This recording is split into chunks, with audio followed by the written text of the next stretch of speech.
Hi guys, welcome to another episode of Form Friday, and today I'm going to show you how to use the leg press. So what we first need to do is position our feet on the platform around about shoulder width apart with our toes slightly flared out.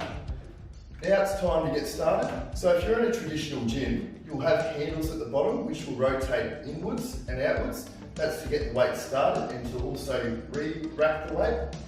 In the ISO gym, things are slightly modified, okay? So we've got a bolt.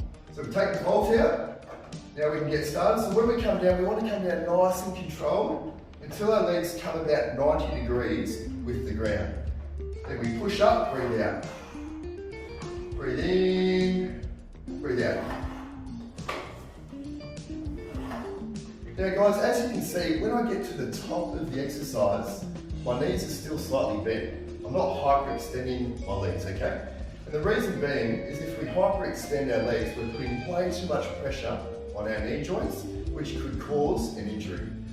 So now it's time to re-rack our weight. So we put the trusty bolt back in. There we go.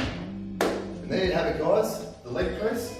It's a great exercise and a fantastic alternative for those folks who really don't like the barbell squat.